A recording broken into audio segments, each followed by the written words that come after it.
I divorced my cheating husband without looking back. Then his mother whispered 6 words that made me question everything.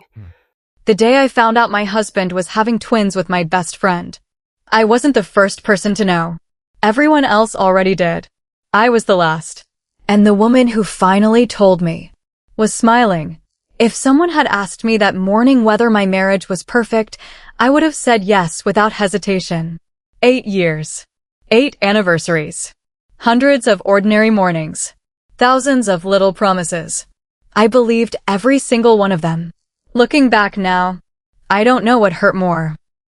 The lies, or the fact that I never saw them. Before I tell you how everything collapsed, do me one favor. If you've ever trusted the wrong person, subscribe and let me know in the comments. Would you forgive betrayal if the truth turned out to be different than you thought? Because my answer changed forever. My name is Emily Carter. In the spring of 2008, I was 32 years old and living in a quiet suburb outside Seattle, Washington. I worked as an elementary school teacher. Nothing glamorous. Just a life I genuinely loved. Every morning, I packed lunches for children who weren't mine. Every afternoon, I came home to the man I believed would always choose me. His name was Ryan Brooks. Ryan worked as a financial consultant. He wasn't flashy. He wasn't the loudest person in a room. People trusted him almost instantly. So did I. Our biggest dream was simple. A family. For years. We tried. Doctors. Treatments. More disappointment than I could count. Every negative pregnancy test felt like another tiny funeral.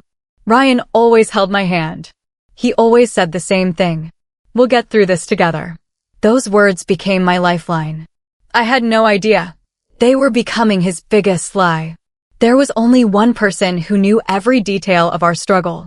My best friend, Olivia Grant. We had known each other since college. She'd stood beside me at my wedding. I stood beside her when she buried her father. She had a key to our house. She knew Ryan almost as well as I did. She called us her favorite couple. Sometimes she'd stop by unannounced with coffee. Sometimes she'd stay for dinner. Sometimes. She stayed so late Ryan offered to drive her home. I never questioned it. Why would I? She was family. Or at least, that's what I believed. One Friday afternoon, my principal asked me to leave work early. A water pipe had burst. Classes were canceled. I smiled. Ryan thought I'd be home after 5.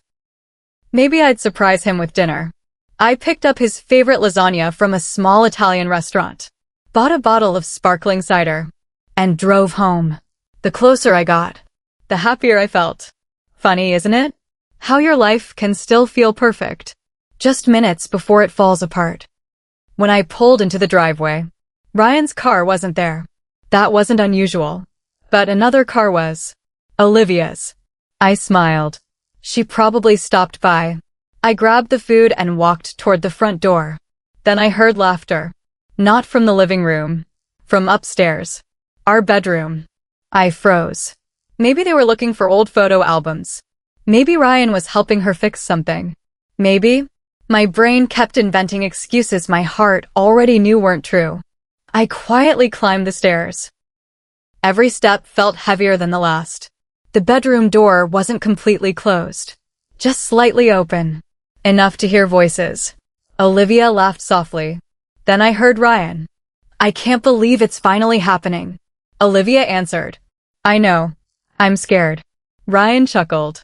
You won't be doing this alone. Silence. Then, a kiss. I didn't see it. I heard it. Sometimes. Your imagination creates images far worse than your eyes ever could. The lasagna slipped from my hands. The tray crashed against the hardwood floor downstairs. The laughter stopped instantly. Footsteps. Fast. The bedroom door swung open. Ryan's face turned white. Olivia looked like she'd seen a ghost. For nearly 10 seconds, nobody spoke. Finally, Ryan whispered, Emily. I looked at both of them. Then at the wedding photo hanging behind them. The same photo Olivia had helped choose years ago. I didn't scream. I didn't cry. I asked only one question. What exactly? Did I just interrupt? Olivia looked at Ryan. Ryan looked at the floor. Neither of them answered. That silence told me everything. I placed my wedding ring on the hallway table. Not dramatically. Not angrily. Quietly. Then I walked past them. Ryan grabbed my arm. Please. It's not what you think. I pulled away. Then tell me what it is. Again. Silence. 3 days later. Ryan moved out. He sent flowers. Emails. Voicemails. None of them answered the only question that mattered. Why? I filed for divorce. I didn't want explanations. I wanted peace. But fate had something far more painful waiting for me. 2 weeks later, I was buying groceries when I saw Olivia again. She wasn't alone. She was standing outside a women's health clinic, one hand resting gently on her stomach. A nurse walked out carrying an envelope. She smiled at Olivia and said loudly enough for me to hear, "Congratulations on the twins." My world stopped. Twins? Olivia looked up. Our eyes met. For one terrifying second, neither of us moved. Then, she slowly smiled, placed both hands on her stomach, and quietly said, "They're Ryan's." The grocery bag slipped from my hand. Eggs shattered across the parking lot. People stared. I couldn't hear them. I could only hear one sentence echoing inside my head. "They're Ryan's." And at that exact moment, I decided the divorce would happen as fast as legally possible. I had no idea. The real story hadn't even begun. I didn't sleep that night, or the next. Every time I closed my eyes, I saw Olivia smiling in that parking lot. Not a guilty smile. A victorious one. As if she'd finally won something she'd wanted for years. And maybe she had. By Monday morning, my attorney, Susan Walker, had prepared the divorce papers. She slid the folder across her desk. "Emily, once you sign these, there's no going back." I didn't hesitate. I picked up the pen, signed my name, and quietly pushed the papers back toward her. 8 years of marriage ended in less than 30 seconds. Ryan refused to contest the divorce. That surprised everyone. Usually people fought over the house, the savings, the furniture. Ryan didn't ask for anything. He simply signed every document. Susan frowned. "That's unusual." I looked down. Maybe he feels guilty. She didn't answer. Looking back, I think she already sensed something wasn't right. The hearing was scheduled 6 weeks later. Those 6 weeks felt longer than the previous 8 years. Friends called. Family asked questions. Some took my side immediately. Others stayed silent. But one thing became painfully clear. Olivia and Ryan weren't hiding anymore. They attended dinners together, charity events, even neighborhood barbecues. People whispered when I walked by. Some pitied me. Some judged me. No one knew the full story. Neither did I. One afternoon, I received an envelope with no return address. Inside were 3 photographs. Ryan and Olivia holding hands outside a restaurant. Ryan kissing her forehead. And one ultrasound image, written across the top in blue ink. Twins, 14 weeks. There was no note. No explanation. Only one sentence scribbled on the back. Some people were never meant to be mothers. My hands started shaking. Olivia. It had to be her. Only she knew how deeply that sentence would hurt. I almost threw the photos away. Instead, I locked them inside a drawer. One day, I wanted to remember exactly why I walked away. The morning of the divorce hearing arrived cold and gray. Rain tapped softly against the courthouse windows. Ryan arrived wearing a black suit. Olivia wasn't beside him. That surprised me. Instead, someone else stood quietly near the entrance. Ryan's mother, Margaret Brooks. She looked exhausted, older than I remembered.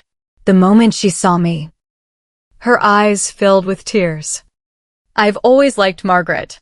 She treated me like a daughter. She never interfered in our marriage. She hugged me every Christmas, every birthday. Seeing her that morning almost broke me. She slowly walked over. "I'm so sorry." I nodded politely. "I know." "No," she whispered. "You don't." Before I could answer, the courtroom doors opened. The hearing lasted less than 20 minutes. No arguments. No shouting. No dramatic speeches. The judge reviewed the paperwork. Asked a few routine questions. Then, he signed the order. Just like that. I wasn't Emily Brooks anymore. I was Emily Carter again. The marriage was officially over. Ryan tried to approach me afterward. Emily, can we talk? I kept walking. There was nothing left to say. Or so I believed. As I reached the courthouse steps, someone grabbed my wrist. Not forcefully. Gently. I turned around. Margaret. She looked terrified. As if she'd been carrying a secret for years. She glanced toward Ryan, who was speaking with his attorney across the parking lot. Then she leaned closer. So close. I could barely hear her trembling voice. Emily. He never told you? Every muscle in my body froze. What? She looked over her shoulder again, making sure Ryan couldn't hear. Then she whispered something that made absolutely no sense. Ryan wasn't supposed to be able to have children. I stared at her. What are you talking about? Tears rolled down her cheeks. When he was 23, he had surgery. The doctors told us he would almost certainly never become a father. I blinked. No, that's impossible. She shook her head. It's true. I was there. The world suddenly felt unsteady. If Ryan couldn't have children, then how? Olivia was pregnant with twins. I looked toward Ryan. He was laughing with his lawyer, completely unaware of what his mother had just said. I turned back to Margaret. Does Ryan know? She hesitated, then nodded slowly. Yes, he knew before he married you. My heart stopped. He never told me. Margaret closed her eyes. I begged him to. For the first time since discovering the affair, my anger was replaced by confusion. Nothing made sense anymore. Had Ryan lied about everything? Did he truly believe the twins were his? Or was there another secret no one had told me? Margaret reached into her purse. She pulled out an old medical file, yellowed with age. I've carried this for years. I hoped I'd never have to show anyone. She handed it to me. Across the top of the first page, the hospital logo. Below it, one sentence highlighted in red. Diagnosis: permanent infertility, highly probable following surgical complications. I couldn't breathe. If this report was real, then someone was lying. And for the first time, I wasn't sure it was Ryan. As I looked up from the file, a black SUV slowly pulled into the courthouse parking lot. Olivia stepped out. She walked confidently toward us, smiling. But the moment she saw the medical report in my hands, her smile disappeared. For the first time, she looked afraid. Olivia stopped walking. She wasn't more than 20 feet away. But the confidence she'd carried just seconds earlier vanished. Her eyes weren't fixed on me. They were locked on the medical file in my hands. For the first time, she looked nervous. Not guilty. Nervous. As if she'd just realized someone else knew something she never expected. Ryan noticed her standing across the parking lot. He smiled, then waved. Olivia. She didn't wave back. She kept staring at the folder. Ryan frowned. Confused. He walked toward us. What's going on? Margaret quickly wiped the tears from her face. Nothing. Ryan looked at me, then at the folder. His expression changed instantly. What is that? I held it up. A medical report. His face turned pale. You told me, I said quietly, that we couldn't have children because of me. He didn't answer. You sat beside me during every doctor's appointment. You held my hand. You watched me blame myself. While you already knew this existed. Ryan lowered his head. I was trying to protect you. I laughed. A cold, empty laugh. Protect me? You let me believe I was the reason we couldn't have a family. He whispered. I didn't know how to tell you. Before I could speak again, Olivia suddenly interrupted. Emily, you should leave. I looked at her. What? This conversation isn't helping anyone. I stepped closer. No, I think it's finally helping me. For several seconds, no one moved. Then Ryan quietly said something that surprised all of us. I've never actually seen that report. Margaret stared at him. What? You told me. The doctor said there was almost no chance. Ryan nodded. That's what I believed. But I never asked for copies. I couldn't bring myself to look at them. Margaret's eyes filled with regret. I thought. I gave them to you years ago. The silence became unbearable.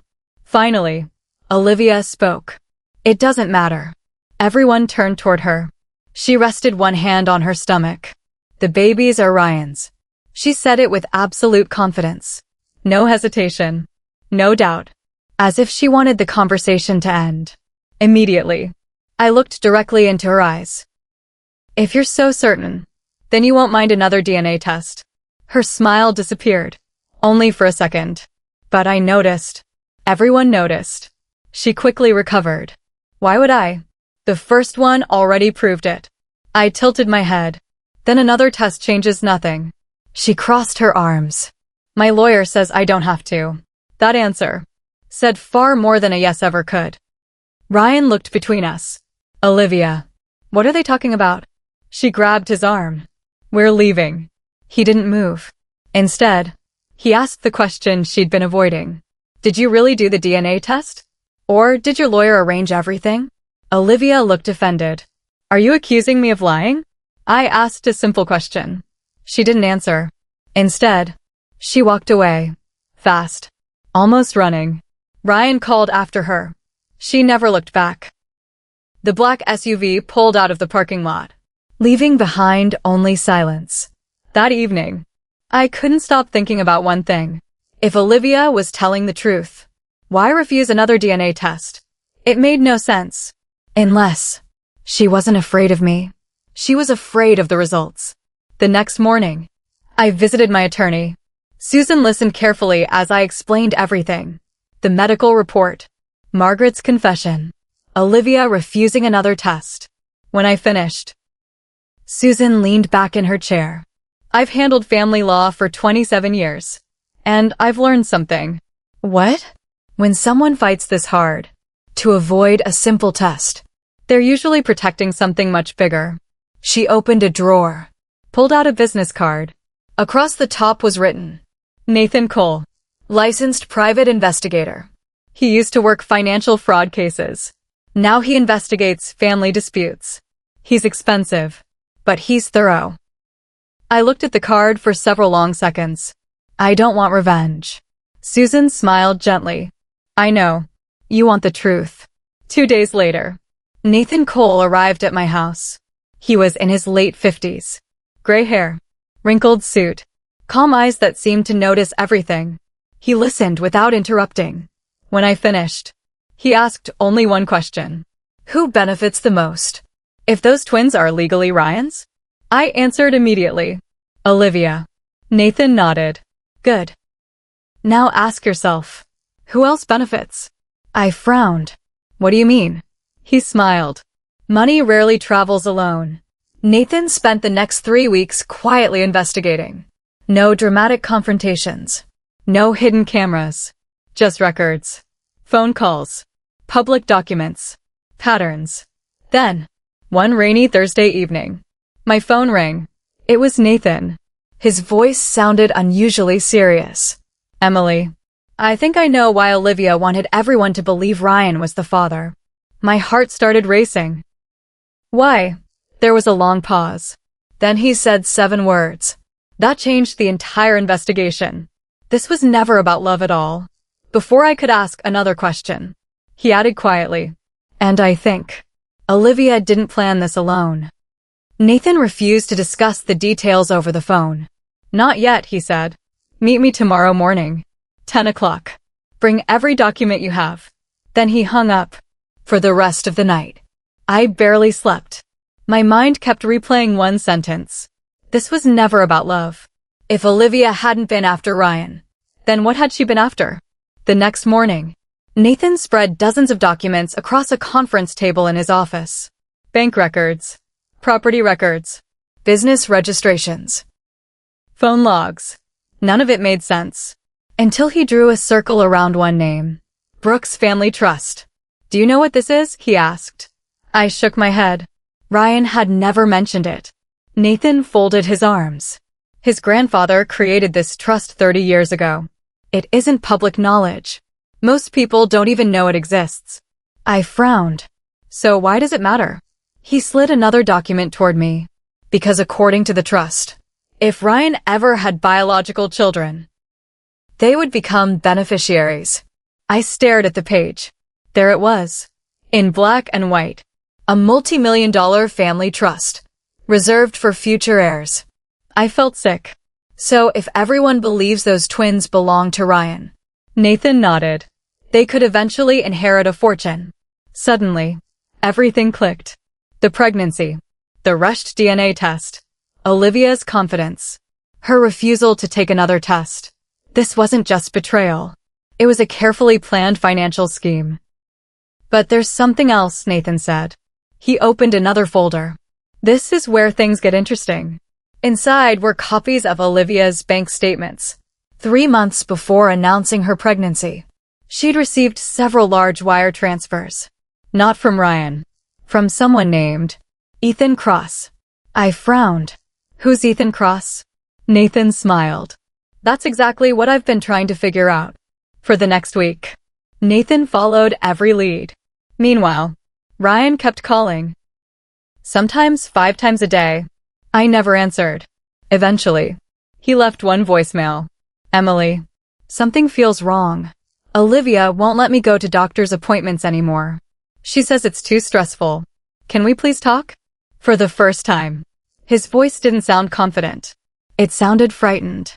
I still didn't call him back. Not yet. I needed facts, not emotions. 3 days later, Nathan called again. I found Ethan Cross. Who is he? Not who. What? I frowned. What do you mean? Ethan Cross doesn't officially exist. My heart skipped. The driver's license is fake. The address is fake. The phone number was activated only 8 months ago.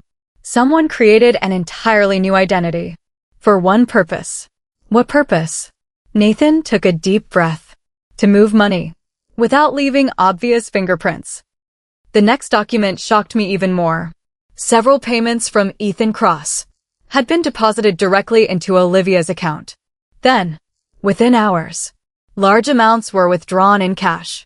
Nathan pointed to one withdrawal. $25,000. Another. $18,000. Another. $31,000. This isn't normal spending, he said. This looks like someone paying for services. What kind of services? Nathan looked at me carefully. I don't know yet, but I have a theory. Before he could explain, his assistant rushed into the office. Nathan, you need to see this. She handed him a folder. Nathan opened it. His expression changed immediately. What happened? I asked. He slowly turned the folder toward me. Inside was a photograph. Olivia, standing outside a private fertility clinic. The date stamped in the corner was 5 months before she announced her pregnancy. I looked closer. She wasn't alone. A man stood beside her. Tall, dark hair, wearing sunglasses. His arm rested comfortably around her shoulders. It definitely wasn't Ryan. Nathan quietly said. My investigator followed him. He used the name Ethan Cross. I whispered. So that's him. Nathan nodded. Maybe. But here's the strange part. He visited that clinic 7 different times. My stomach tightened. Why would they both be there? Nathan looked down at another report.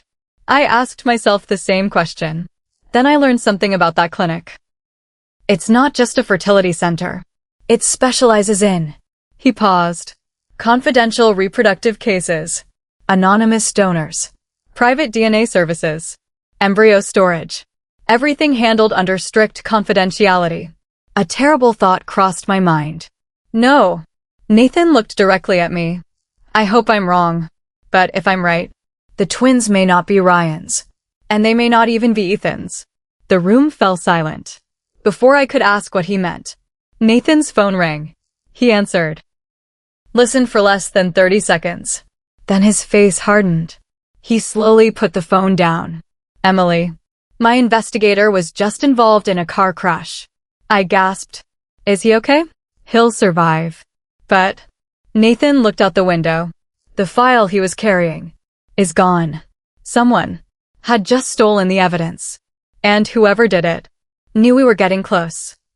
Nathan reached for his car keys before I could say a word. We're going to the hospital. His voice was calm. Too calm. The kind of calm people use when they're trying not to panic. The investigator's name was Lucas Reed, 41 years old, former state police detective. Nathan had trusted him for nearly a decade. According to the police report, a delivery truck had run a red light. Lucas's SUV slammed into a concrete barrier. The driver of the truck disappeared before officers arrived. No license plate. No witnesses willing to identify him. Nathan quietly muttered, "That's not an accident." When we arrived, Lucas was awake, bruised, one arm in a cast, a bandage wrapped around his forehead. The moment he saw Nathan, he asked one question. "The file?" Nathan nodded slowly. "It's gone." Lucas shut his eyes. "Damn it." Nathan pulled a chair beside the bed. "What happened?" Lucas took a deep breath. "I was leaving the fertility clinic. I knew someone was following me. I changed routes 3 times. They stayed behind me. I pulled into traffic. And then the truck came out of nowhere." He looked directly at Nathan. "They weren't trying to scare me. They wanted the folder." "What was inside?" Lucas swallowed hard. "Copies. Phone records. Financial transfers. And," he hesitated, "the original surveillance photos." I frowned. "What surveillance photos?" Lucas looked at me. "I photographed Olivia meeting Ethan Cross. They weren't acting like strangers. They looked like partners." Nathan leaned forward. "Anything else?" Lucas nodded. "I also photographed another woman. Neither of us recognized the name when he said it. Vanessa Hale." "Who's Vanessa?" I asked. Lucas answered quietly. "I don't know. But Olivia met her 3 different times. Always in private. Always after visiting the fertility clinic." Nathan wrote the name in his notebook. Then asked, "Did you back up the photos?" Lucas smiled weakly. "You trained me." "Of course I did." Nathan froze. "You didn't tell me." "I wanted to make sure. Nobody knew." Lucas slowly reached into the drawer beside his hospital bed. He pulled out a tiny flash drive. "I kept this separate. They stole the folder. But they never found this." Nathan let out the first relieved breath I'd heard all week. Back at Nathan's office, we plugged the flash drive into his computer. Hundreds of photographs appeared. Olivia entering restaurants, parking garages, office buildings. Then, one image made my heart stop. Ryan. He was sitting alone inside a cafe, looking exhausted. Across from him was an older man I'd never seen before. The timestamp was from 2 months before the affair became public. Nathan zoomed in. The older man handed Ryan an envelope. Ryan looked shocked, then buried his face in his hands. "What is this?" I whispered. Nathan didn't answer. He opened the next photo. Ryan left alone. The older man stayed behind. 5 minutes later, Olivia walked into the same cafe. She sat down, across from the older man. They talked for nearly 40 minutes. Then, she smiled and shook his hand. Nathan stared at the screen. "That changes everything." I frowned. "Why?" He enlarged the older man's face. "I know him." My pulse quickened. "You do?" Nathan nodded. "That's Dr. Michael Turner, the fertility specialist. The same doctor who treated you. And Ryan." The room went silent. I couldn't breathe. "The same doctor?" Nathan nodded. "Exactly." My mind raced. Ryan met with the fertility doctor. Then Olivia met with the same doctor. Minutes later. On the same day. Why? Nathan immediately made 2 phone calls. The first, to the clinic. They refused to discuss patients. The second, to an old colleague at the state medical board. An hour later, his phone rang. He listened quietly, then thanked the caller. "What did they say?" I asked. Nathan slowly looked at me. "Dr. Turner retired 6 months ago." "So?" He didn't retire voluntarily. Nathan slid a printed document toward me. Across the top were the words, "Professional Misconduct Investigation." My heart pounded. The report stated, several confidential patient records had gone missing. There were also allegations of unauthorized DNA testing. The investigation had never been completed. Dr. Turner resigned before formal charges were filed. Suddenly, everything connected. The fertility clinic, the missing records, the suspicious DNA report, the secret meetings. Someone had manipulated medical evidence. That evening, I finally answered Ryan's call. He sounded surprised. "Emily, I need to ask you something." "Anything." "Did Olivia ever show you the original DNA report?" Silence. "No. She just handed me a copy. Her lawyer said that was enough." My stomach tightened. "Ryan, did you ever wonder why she refused another test?" Another long silence. Then, he whispered. I asked her, "What did she say?" She got angry. She said if I didn't trust her, maybe I wasn't ready to be a father. I closed my eyes. He'd been manipulated. Not innocent. Not faithful.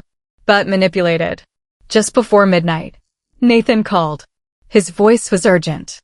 "Emily, I finally identified Vanessa Hale." "Who is she?" There was a pause. Then he answered.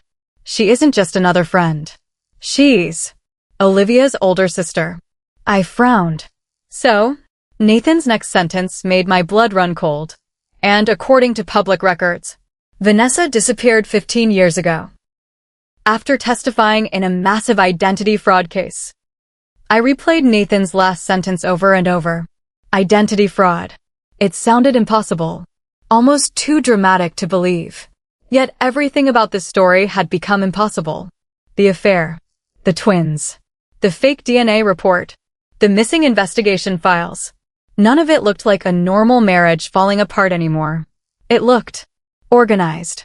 The next morning, Nathan spread 3 photographs across his desk. The first showed Vanessa Hale 15 years earlier. Brown hair, professional business suit, confident smile. The second was taken only 3 months ago. Same eyes, same smile, different hair color, different last name, different driver's license. Nathan tapped the photos. She didn't disappear. She simply became someone else. How? I asked. Nathan opened another folder. After cooperating with investigators in a financial fraud case, Vanessa legally changed her name. Then she vanished. No social media. No employment records. No tax filings. Until he pointed toward the final document. Olivia suddenly started receiving money. So they're working together. Nathan nodded. I believe they have been. For years. But why Ryan? Nathan leaned back. I don't think Ryan was ever the target. I frowned. What do you mean? I think his family's money was. That explanation fit everything. Olivia hadn't fallen in love with Ryan. She'd chosen him. Like someone choosing an investment. Nathan reached into another folder. I have one more surprise. He handed me copies of Olivia's credit card statements. Most purchases were ordinary. Restaurants, clothing, gas stations. Then, one payment stood out.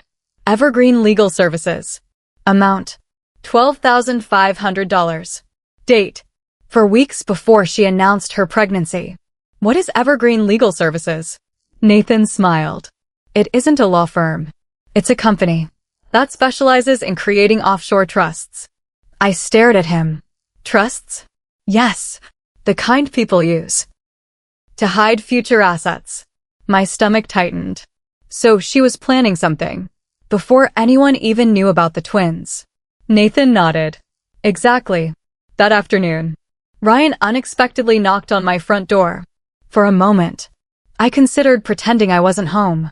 Instead, I opened it. He looked exhausted. His beard had grown in. His eyes were red. He seemed 10 years older. I know you don't want to see me. I stayed silent. I just need 5 minutes. Against my better judgment. I stepped aside.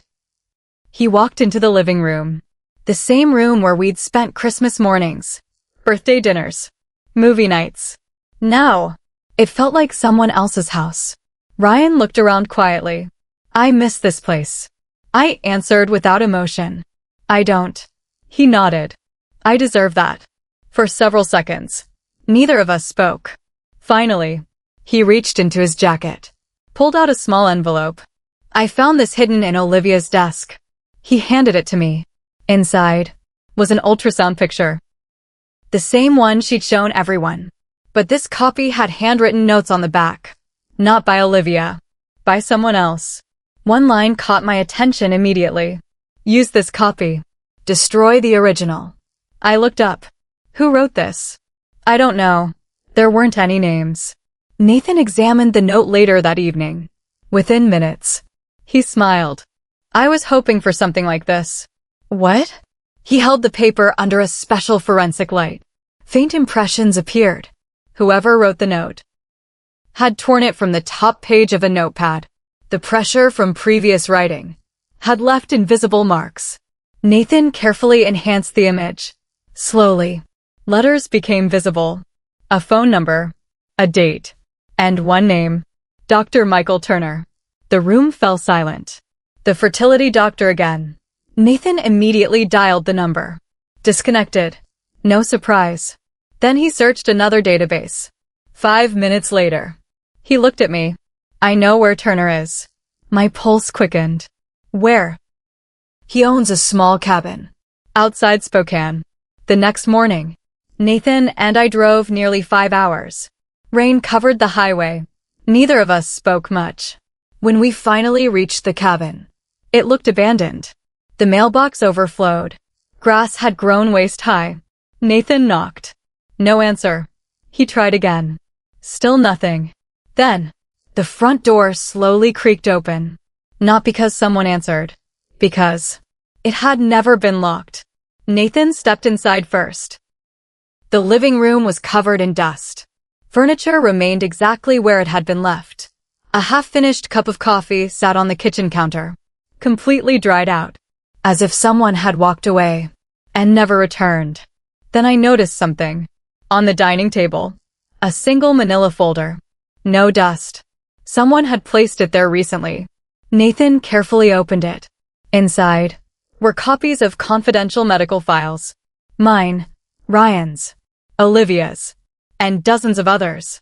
Taped to the inside cover was a handwritten message. Only 6 words. You're asking the wrong questions. Before either of us could react, we heard footsteps outside. Slow, deliberate. Someone had just arrived at the cabin. Nathan quietly closed the folder. Without saying a word, he switched off the cabin lights. The footsteps outside stopped. For several long seconds, neither of us breathed. Then, a car door slammed. Nathan carefully peeked through the curtains. It's only one person, he whispered. But stay behind me. The front door slowly opened. An older man stepped inside. Gray beard, rain-soaked jacket, tired eyes. The moment he saw us, he froze. So, he sighed. I guess Nathan finally found me. Nathan lowered his voice. Dr. Michael Turner. The man nodded. I've been expecting this day. I stepped forward. You ruined my marriage. He looked directly at me. No. I helped someone else ruin it. The answer stunned me. So you admit it? He closed the door behind him. I made the biggest mistake of my career. But not the one you think. Nathan crossed his arms. Start talking. Dr. Turner sat down slowly. His hands were shaking. I never changed anyone's DNA results. Both Nathan and I looked at each other. What? I refused. He reached into his coat, pulled out a worn envelope. I resigned because I refused. Inside the envelope were copies of emails. One sender appeared again and again. Vanessa Hale. Subject lines included: urgent request, confidential payment, final offer. One email caught my attention immediately. Name your price. We only need one report. Turner looked ashamed. I refused every time. So how did Olivia get the DNA report? I asked. Turner closed his eyes. They didn't get it from me. Nathan leaned forward. Then where? Turner answered quietly. They stole blank laboratory forms. They copied my signature. They created an entirely fake report. The room fell silent. I whispered. So Ryan was manipulated too. Turner nodded. Yes, but that wasn't the worst part. He opened another file. This is Ryan's real medical record. I looked at the familiar diagnosis. Severely reduced fertility. Not permanent infertility. I frowned. This isn't the same report. Turner nodded slowly. Because the copy your mother-in-law kept was incomplete. What do you mean? Ryan wasn't completely infertile. He had a very small chance, less than 1%, of naturally fathering a child. I looked confused. So it wasn't impossible. No, just extremely unlikely. Nathan rubbed his forehead. So Olivia built her entire story around a medical condition that sounded impossible. Turner nodded. Exactly. She knew Ryan would believe the babies were his. And if anyone questioned it, she already had a fake DNA report waiting. Everything suddenly made sense. The confidence, the fake paperwork, the refusal to retest. It had all been planned. After the call, no one spoke. The silence inside the cabin felt heavier than the storm outside. Nathan finally broke it. He just made a mistake. I looked at him. He confirmed he's scared. Charles Whitmore wasn't just a trustee. He was a respected businessman. He sat on charity boards. He gave speeches at universities. His face appeared in magazines. If we accused him without proof, he'd destroy us in court. We needed evidence. Real evidence. Not theories. Nathan carefully packed every document from Dr. Turner's cabin. Turner looked exhausted. I've spent 2 years hiding, he said quietly. I should have come forward sooner. Nathan shook his head. It's not too late. Turner smiled sadly. I hope you're right. The next morning, Nathan called an emergency meeting. It was just the 4 of us. Nathan, me, Dr. Turner, and Ryan. Walking into that office was one of the hardest things I'd ever done.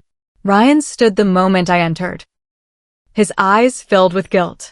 I'm sorry. I didn't answer. Nathan placed a thick folder on the table.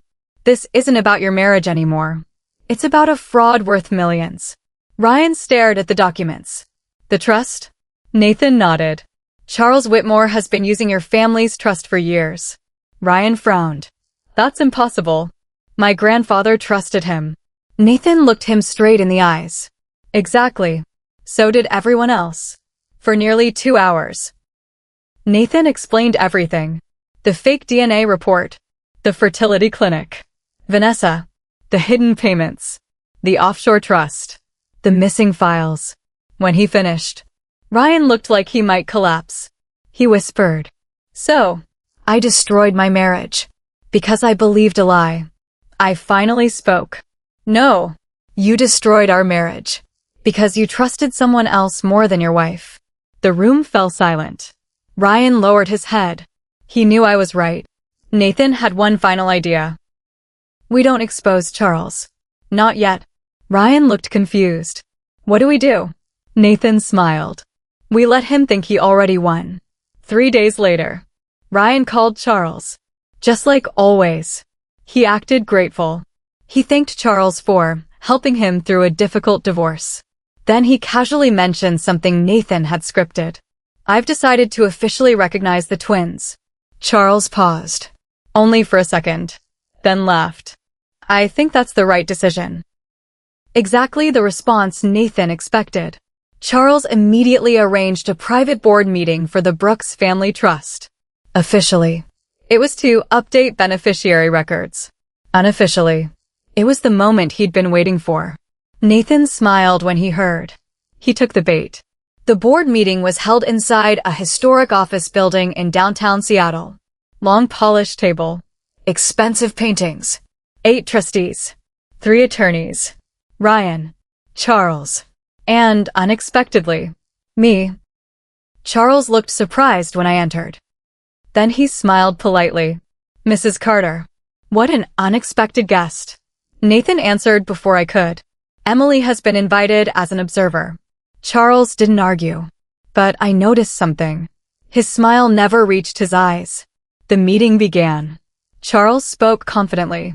As everyone knows, Ryan Brooks recently welcomed biological heirs.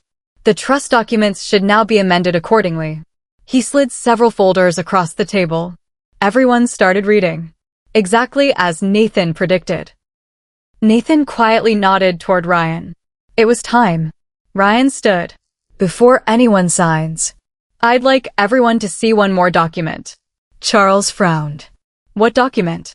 Ryan smiled for the first time in months. The real one. Nathan connected a projector. The screen lit up. Instead of beneficiary paperwork, a timeline appeared. Bank transfers. Fake DNA reports. Surveillance photographs. Secret meetings. Payments from offshore accounts. Every piece of evidence. Organized. Dated. Impossible to ignore. The room became completely silent. One trustee looked at Charles. What is this? Charles forced a laugh. A misunderstanding. Nathan stepped forward. No. A pattern. He clicked the remote. Another slide appeared. Photos of Charles meeting Vanessa. Another click. Emails. Another click. Financial transfers. Another click. The fake laboratory report beside the authentic medical records. Every lie placed beside the truth. Charles's confident smile disappeared. For the first time, he looked frightened. He slowly stood. This proves nothing. Nathan nodded calmly. You're right. By itself. It doesn't. Then he smiled. But fortunately, we're not finished. The conference room doors opened. Everyone turned. Two people walked inside. The first, Dr. Michael Turner. The second, Vanessa Hale. In handcuffs? No. She wasn't under arrest. She had come voluntarily. And the moment Charles saw her, his face lost every bit of color. Vanessa looked directly at him and quietly said, I'm done protecting you. Charles staggered backward. The board members exchanged shocked looks. Nathan placed one final sealed envelope on the table. This contains the one thing Charles never expected anyone to find. No one reached for it. No one moved. Because everyone knew, whatever was inside that envelope would decide everything. No one touched the envelope. It sat in the middle of the polished conference table, like it weighed 100 pounds. Charles Whitmore stared at it, then at Nathan. His voice was steady. Too steady. What little performance is this supposed to be? Nathan didn't answer. He simply slid the envelope across the table. This came from a safe deposit box, one that belonged to your former business partner. Charles's expression didn't change. But I noticed something. His right hand started trembling. The chairman of the trust cleared his throat. Mr. Whitmore, would you like to explain? Charles smiled. There is nothing to explain. These people are angry. They're inventing stories. Ryan finally spoke. I used to believe you. I trusted you more than anyone. Charles looked disappointed. And that was your mistake. Nathan nodded toward the chairman. You should open the envelope. The chairman slowly broke the seal. Inside were 3 items. A flash drive, a signed affidavit, and a handwritten ledger. The chairman looked confused. What is this? Nathan answered calmly. The proof. The flash drive was connected to the conference room projector. A video appeared. The timestamp read, January 14th, 2016. The room fell silent. Charles appeared on the screen. He was sitting inside a private office. Across from him, Vanessa Hale. The audio was crystal clear. Charles said, Ryan doesn't need to know every detail. Vanessa nodded. As long as everyone believes the children are his, the trust changes automatically. Charles smiled. And no one will question the transfers. The video ended. Nobody spoke. One trustee removed his glasses. Another slowly leaned back in his chair. The chairman looked directly at Charles. Is that you? Charles didn't answer. Nathan played another recording. This one was only audio. Olivia's voice. Nervous. What if Emily asks for another DNA test? Charles laughed. She won't. And if she does, we'll delay it. People believe paperwork. They rarely ask questions. My hands clenched beneath the table. He hadn't just stolen money. He had turned my life into part of his business plan. Charles suddenly stood. This recording is edited. Nathan nodded. I expected you to say that. He held up the signed affidavit. Which is why your former accountant signed a sworn statement. The chairman skimmed the first page. His eyes widened. He confessed. Nathan nodded. He admitted creating shell companies, moving trust money, and following your instructions. Charles looked around the room. For the first time, no one was looking at him with respect, only disbelief. He quietly reached for his briefcase. I think this meeting is over. No. The chairman's voice was calm, but firm. I think it has just begun. Then something happened. No one expected. Olivia walked into the room. She looked exhausted. She hadn't slept. Her makeup couldn't hide the dark circles beneath her eyes. She looked at Charles. Not at Ryan. Not at me. Only Charles. He whispered. You shouldn't be here. She answered quietly. I know. She placed a folder on the table. I lied. The words echoed through the room. I lied about the DNA report. I lied to Ryan. I lied to Emily. Tears rolled down her face. But I didn't create the plan. She slowly turned toward Charles. He did. Charles laughed. You expect anyone to believe you? Olivia didn't respond.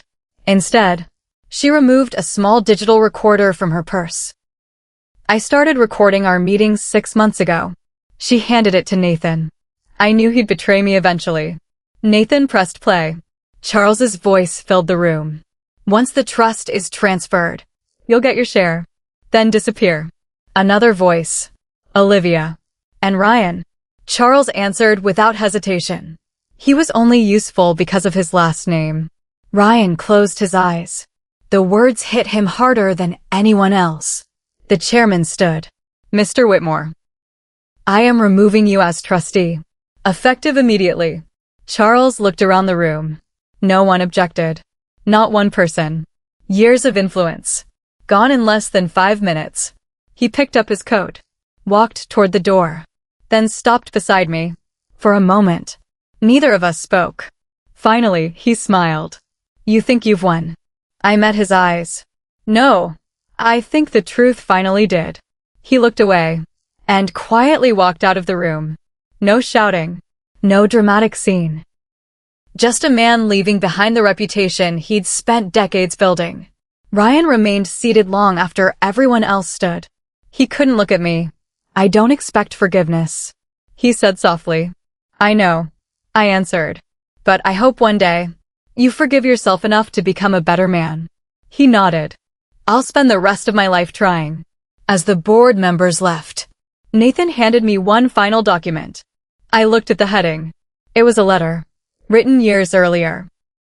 In Ryan's grandfather's handwriting. Nathan smiled. There's one last surprise. I unfolded the letter. The very first sentence made my heart stop. If you're reading this, it means someone tried to use my family against itself. The conference room was almost empty. Only 4 people remained. Nathan, Ryan, Margaret, and me. Outside, rain tapped softly against the windows. Inside, the only sound was the paper trembling in my hands.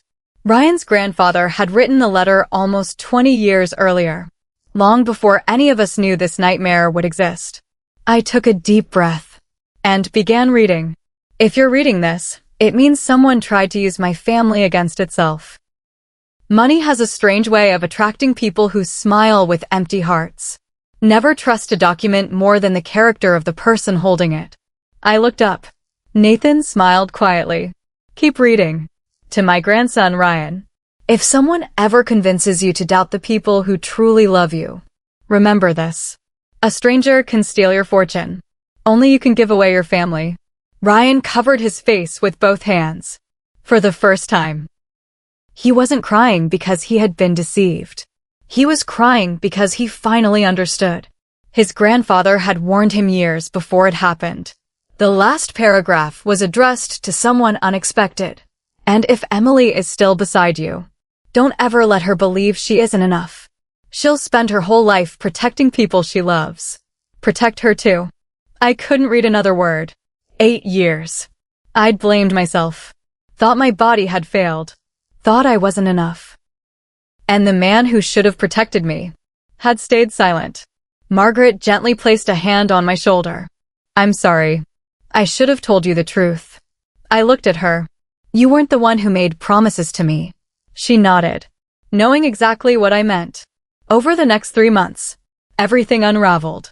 The Brooks family trust hired an independent auditing firm. Every financial transaction from the previous 12 years was reviewed. Millions of dollars had been quietly moved through shell companies, hidden investments, false consulting fees, fake administrative expenses. One by one, they were traced back to Charles Whitmore. The board recovered most of the money. Charles lost every professional position he held. No dramatic courtroom scene. No handcuffs. Just something he valued even more. His reputation. No major financial institution would work with him again. His career was over. Vanessa Hale signed a full confession. She admitted creating fake identities, opening shell companies, moving money for Charles. In exchange for reduced civil penalties, she cooperated with investigators and helped recover additional assets. Olivia also confessed. She admitted the DNA report had been fabricated. She admitted lying to Ryan. And she admitted she had chosen him because Charles promised her financial security. But there was one thing she couldn't admit without breaking down. She had once truly been Emily's friend. Somewhere along the way, greed became stronger than loyalty. It didn't excuse her choices, but it explained them. Several weeks later, independent DNA testing finally confirmed the truth. Ryan was not the biological father of the twins. The results ended every remaining doubt. Ryan never blamed the children. They're innocent, he told Nathan. They didn't choose any of this. For the first time since everything began, I saw the man I'd married. Older, broken, wiser. One afternoon, Ryan asked to meet me at the small coffee shop where we'd had our first date. I almost declined. Then I remembered. Closure isn't something another person gives you. Sometimes you give it to yourself. He was already waiting. A single cup of coffee sat untouched. I don't want another chance, he said before I could speak. I lost that the day I stopped being honest. I stayed silent. I just wanted to tell you something. He looked directly into my eyes. You were never the reason we couldn't have a family. You were never the problem. I made you carry my fear because I didn't have the courage to carry it myself. For years. Those were the words I'd needed to hear. Now, they no longer had the power to heal me, because I'd already healed without them. I stood, picked up my coat. Ryan quietly asked, "Will you ever forgive me?"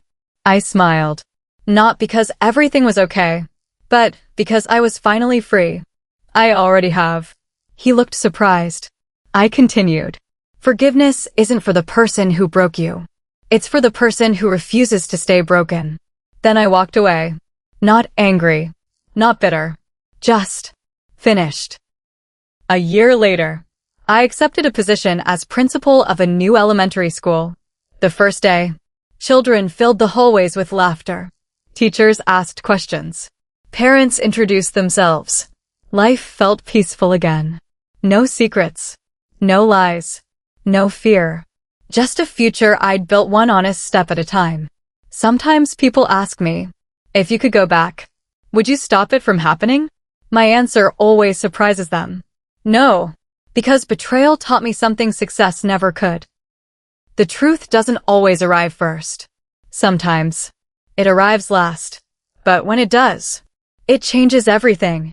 As I locked my office one evening, I looked at the sunset through the school windows.